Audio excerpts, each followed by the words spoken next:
নমস্কাৰ, নলবাৰীবাসী ৰাইজলৈকে আমাৰ এটা আবেদন আছে যে অহা 23 আগষ্ট শনিবাৰে অসমৰ সদ্য প্ৰয়াত তিনিগৰাকী কবি গণকবি বিপুল কুমাৰ দত্ত, অনুভৱ তুলসী আৰু যোগেন টাইডৰ স্মৃতিত আমি এক স্মৃতিচাৰণ সভা আয়োজন কৰিছোঁ নলবাৰী জিলা পুথিভঁৰালত।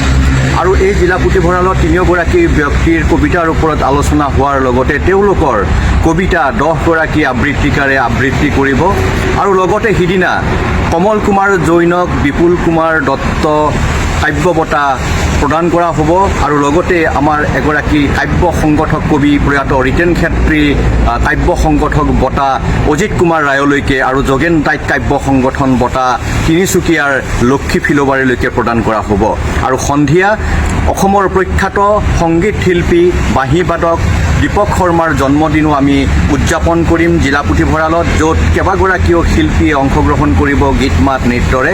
গতিকে আমি ৰাইজক এই আবেদন জনাইছোঁ, আহক আমাৰ এই অনুষ্ঠানত আপোনালোকে অংশগ্ৰহণ কৰক, বিপুল কুমাৰ দত্ত, অনুভৱ তুলসী আৰু যোগেন টাইডলৈকে শ্ৰদ্ধা নিবেদন কৰক। লগতে আমাৰ কবিসকল আহক, আমি যিহেতু কবিতাৰ অনুষ্ঠান আয়োজন কৰিছোঁ। এই অনুষ্ঠানত নীলিম কুমাৰ, দিগন্ত বিশ্ব শৰ্মা, নলবাৰী জিলাৰ আয়ুক্ত কবি নিবেদন দাস পাটোৱাৰী, অসমৰ কেইবাগৰাকীও প্ৰখ্যাত কবি ডক্টৰ চন্দন মোদক, শুভ্ৰকিংকৰ গোস্বামী, ৰাজশ্ৰী দাস, দীপক দাস, সেউজ সুবৰ্ণ, হিমাংশু, এনেকৈ কেইবাগৰাকীও শিল্পী অংশগ্ৰহণ কৰিব। গতিকে ৰাইজৰ সহযোগিতা আমি কামনা কৰিছোঁ। ৰাইজৰ সহযোগিতাই তিনিগৰাকী প্ৰয়াত কবিক স্মৰণ কৰাত, তেওঁলোকক জীয়াই ৰখাত সহায় কৰিব আমাৰ স্মৃতিত। আৰু দীপক শৰ্মাক আমি শুভেচ্ছা জনাম, ৰাজহুৱাভাৱে সম্বৰ্ধনা জনাম, যাতে তেখেতে আৰু বেছি অধিক সৃষ্টিৰে অসমীয়া সমাজ জীৱনলৈ অৱদান আগবঢ়াই যায়। গতিকে আহক ৰাইজ, 23 আগষ্ট শনিবাৰ নলবাৰী জিলা পুথিভঁৰাল।